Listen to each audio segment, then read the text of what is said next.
phone vibrates violently on the table. The name of a friend you actually like flashes on the screen. You freeze, hold your breath, and stare at the phone as if it's a ticking time bomb. You count the vibrations. Wait until the missed call notification pops up. Let out a sigh of relief from the very bottom of your lungs. And exactly 14 minutes later, type a message. "Oh, sorry about that. I was doing the dishes. What's up?" If that scenario just made you sweat a little, welcome to the club. Society loves to shove this garbage equation down our throats from the time we're in kindergarten. Good person equals popular. Popular equals massive friend group. Therefore, if you spend Saturday night staring at the ceiling instead of a crowded bar, you must be a defective human being. You know you're a decent person. You listen, you help, you care. But your contact list currently looks like an abandoned wasteland, where 2 tumbleweeds and your dentist are the only things keeping it active. And that creates a terrifying, late-night paranoia. You lie there wondering if you're secretly toxic. Are you too difficult? Are you just a social mutant who fundamentally missed the tutorial on how to be a normal, functioning adult? Let me stop you right there, before you spiral into another 3 a.m. guilt trip. Listen to me. You are not broken. You are not a bad friend. And you are definitely not crazy for dodging people you genuinely care about. Your brain isn't malfunctioning. It's just running on a highly specialized, incredibly demanding operating system. And frankly, it's exhausted. You aren't isolating because you hate people. You're isolating because your nervous system is desperately trying to keep you alive in a world that feels painfully loud. Every ignored text, every canceled plan, every time you pretend you didn't see someone at the grocery store so you don't have to do the agonizing dance of small talk. These aren't character flaws. They are ruthless, highly logical survival tactics. It's peak Trash Panda behavior. You're just a tired little raccoon, hiding in your emotional dumpster, aggressively defending your last shred of sanity from a world that wants to drain it. You feel like a failure because you can't maintain a loud, cinematic group of besties. But the truth? You're just wired to process human connection with a level of intensity that would hospitalize an average extrovert.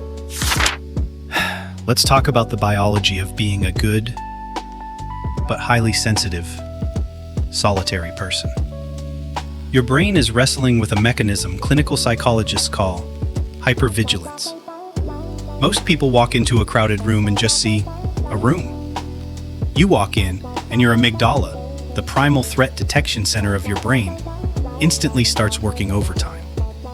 It aggressively scans the micro-expressions of the barista, analyzes the passive-aggressive body language of the couple in the corner, and obsesses over the weird, microscopic tonal shift in your friend's voice when they just said hello.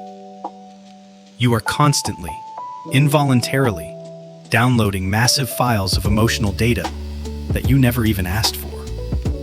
And all of this invisible, background processing creates a brutal phenomenon known as allostatic load. Simply put, it's the intense physiological wear and tear on your body caused by chronic, unrelenting stress. When you are forced to process these endless junk signals from shallow, everyday social interactions, your allostatic load skyrockets into the red zone. Your system quite literally has to pull the plug and crash just to keep you functional.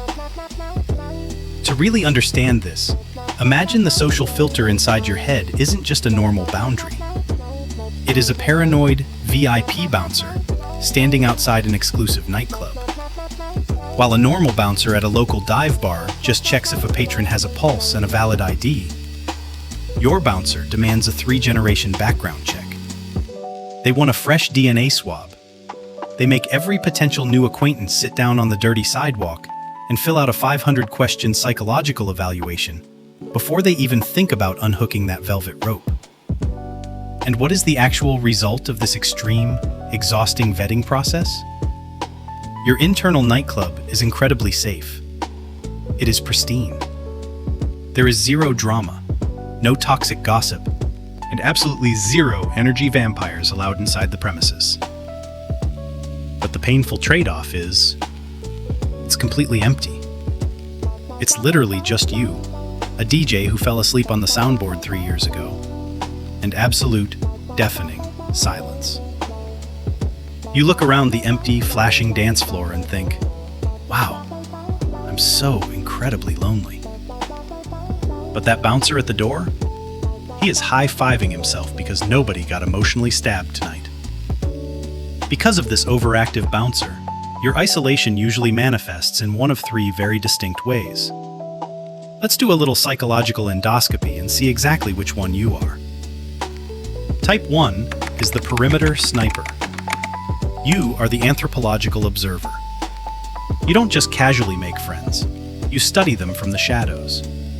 You will watch a new acquaintance interact with others for 6 consecutive months before you finally decide if they are safe. You quietly analyze their consistency, their hidden flaws, and how they treat waitstaff. Only then do you slowly lower your rifle and grant them a highly restrictive, temporary visa into your life. Type 2 is the defunct chameleon. You are terrifyingly good at faking it. In public, your mask is absolutely flawless. You are charming, witty, and everyone thinks you're a sparkling extrovert who thrives on iced coffee and witty banter. But the absolute second your social battery hits 1%, the chameleon dies. You evaporate into thin air, retreat to your dark bedroom, put your phone on airplane mode, and aggressively ghost the entire planet for 3 straight weeks just to recover from a basic 2-hour brunch. And finally, Type 3, the trauma sponge.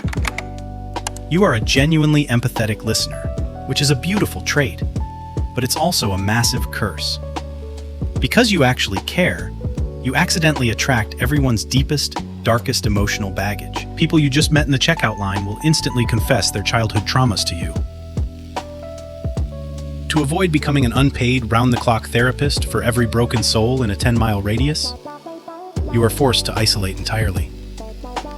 You build giant walls not because you don't care, but because you care way too much, and your sponge is completely full. It is time to stop apologizing for your empty calendar. Your shrinking social circle isn't a glitch in your matrix. It is an apex survival feature. You aren't broken because you dodged the crowd.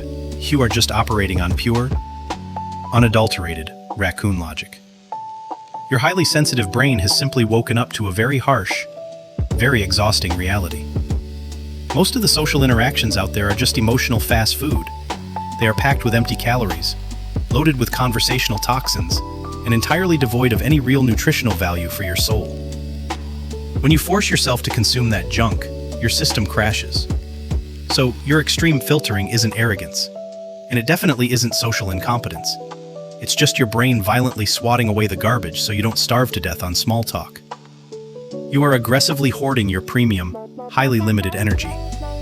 You are saving it for the 1% of humans on this planet who actually deserve it. Having 3 friends instead of 30 doesn't make you a weirdo. It means your quality control filter is functioning flawlessly.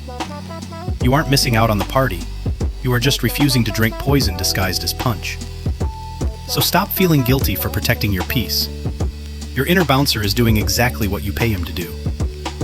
If your internal bouncer just gave a slow, validating nod to this video, we need to talk.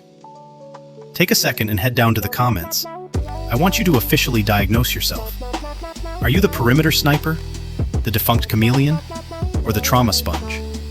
Or better yet, tell me exactly what absurd, 500-question psychological evaluation your brain demands before letting a new friend through the door. Let's build a little digital sanctuary down there, a place for all of us exhausted raccoons to silently acknowledge each other. You can drop your answer, take a deep breath, and immediately go back to aggressively ignoring your text messages. I'll see you in the next session. Stay safe out there.